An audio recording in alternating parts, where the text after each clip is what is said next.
Olá pessoal, tudo bem? Estamos de volta para mais uma conversa contigo a respeito da semiótica de Greimas e hoje nós vamos falar sobre o sentido e a significação e apresentar algumas das obras do Greimas que marcaram aí a história da semiótica, não é? Rumo a uma semiótica poética, né? Nós temos aí o Claude Zilberberg, nas palavras de Ivan Lopes, ele traça o seu próprio caminho inventivo e exige, com razão e poética do sentido, obra de 2006, ele propõe o fazer emissivo e remissivo. Enquanto Luiz Tati percorre os caminhos possíveis de uma semiótica da canção, obra de 1994, e procura fazer os seus ensaios musicando a semiótica, um outro livro do Tati de 1997. O Ivan Lopes e uma série de articulistas em semiótica, objetos e práticas, eles vão falar da semiótica aplicada à canção, ao cinema, à dança, ao discurso político, ao futebol, à mitologia, à publicidade, às histórias em quadrinhos, à charge e também à literatura. Então, nesse sentido, no sentido de uma semiótica literária, não podemos esquecer do Denis Bertrand, em Caminhos da Semiótica Literária, de 2003, aqui no Brasil.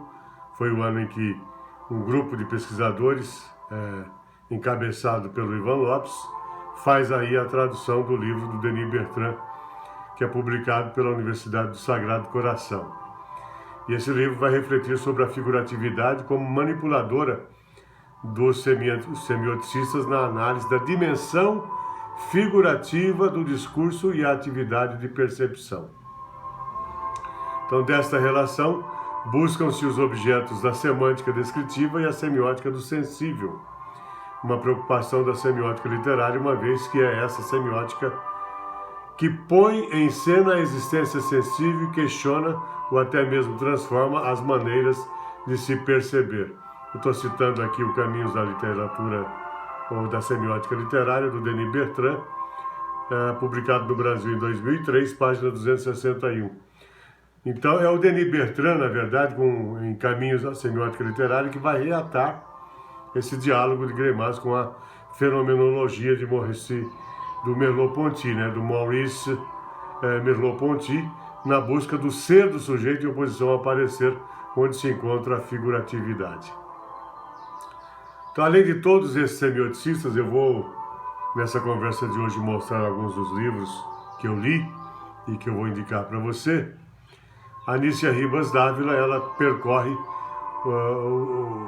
a tentativa aí de desvendar as caixas pretas, né, deixadas eventualmente pelo Greimas em sua teoria. Anícia costumava dizer nas suas salas de aula que o Greimas falava sobre umas possíveis caixas pretas que estavam aí a serem desvendadas pelos discípulos. Então, nesse sentido, ela escreve 2 livros, um em 2007 e outro em 2015, e publica aí a proposta da sua teoria da figuratividade visual ou da figuralidade. Mas, já que nós estamos falando sobre o sentido e a significação, a preocupação da semiótica em dar conta do sentido no texto literário tem os seus passos iniciais com a publicação, na verdade, lá em 75, de Ensaios de Semiótica, que é uma obra que o próprio Greimas organizou e conta com artigos de Michel Arrivé, Jean-Claude Coquet, Jean-Paul Dumont, Jacques Ginenasca, Nicole Grenier, Jean-Louis Houdebin e Júlia Kristeva, François Rastier, Van Dyck e Claude Zilberberg. A versão original data de 1972, para você ter uma ideia. Então, dentro deste universo, com trabalhos belíssimos como esses aqui elencados, né, que eu falei, 4 décadas ou 5 décadas depois, sem falar em teses, dissertações, artigos do gênero em revistas especializadas, anais de congresso, não se pode dizer ainda que haja um livro né, conforme afirma o Herbert, que é um pesquisador lá do Canadá, que vem oferecer uma metodologia para se produzir princípios de análise aos aspectos formais, como definições de análise, tipos de análises, partes e fases desta análise, mapa, argumento, opinião, citações, referências. Então, ele, a partir dessa crítica, o Louis Herbert, ali em Rimousk, no Canadá, na Universidade de Quebec, ele vai desenvolver a análise dos textos literários e vai propor 20 métodos para a análise dos textos literários.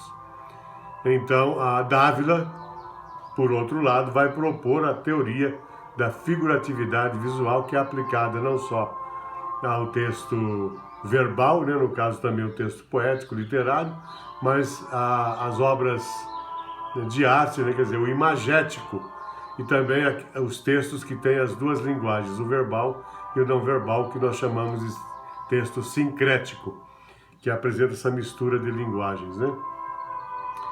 Então, como que se manifesta o sentido em cada texto? Ele se manifesta de múltiplas formas. Então, através das instâncias horizontais e os níveis de significação, que nós vamos buscar o sentido dentro do texto. Então, a semiótica do Greimas, ela vai cuidar da descrição desse fenômeno, né, do percurso gerativo, né, do sentido dos níveis de significação dentro do texto. Então, veja bem, para vocês terem uma ideia, o discurso ele pode ser comparado ao sentido e à significação. Por quê? O sentido e a significação, eles têm uma semelhança com o discurso em relação ao texto. Um antecede o outro, percebe? Então nós poderíamos até dizer que o sentido e significação são a mesma coisa. Assim como falam na linguística textual do discurso em relação ao texto. Claro, tem que ter o enunciado, o texto. Dentro do texto do enunciado tem o discurso. Eventualmente podemos chamar texto de discurso, discurso de texto. Dadas aí as particularidades de cada um. Como o sentido ele é anterior, ele ainda não foi manifesto. Para que isso aconteça, precisa unir-se a uma expressão. Devemos fazer essa distinção, porque cada linguagem tem as suas limitações. É certo que tudo aquilo que nós desejávamos comunicar não poderia estar aqui, não caberia, né? Então vocês veem que o mundo da intencionalidade, o mundo que está dentro de nós, ele é tão vasto e ilimitado que não pode ser recortado, né, por uma estrutura. Então vai além, como a enunciação, né? Então às vezes nós não conseguimos com palavras, para você ter uma ideia, exprimir as visões que percorrem nossas mentes. Os muitos discursos que construímos na esfera do não verbal. Então são essas imagens que eu chamo de imagens eidéticas. Você vê uma coisa e você lembra de alguma outra coisa. Você sente um perfume e você, através desse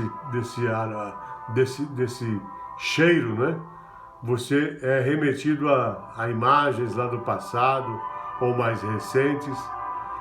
Então veja como há uma sinestesia, não é? Essa mistura de sensações dentro de nós, que nos remete a mundos longínquos e vai nos provocando assim, imagens eidéticas, imagens que vão aí na nossa mente ganhando o espaço da nostalgia muitas vezes, da melancolia, das lágrimas e das alegrias também.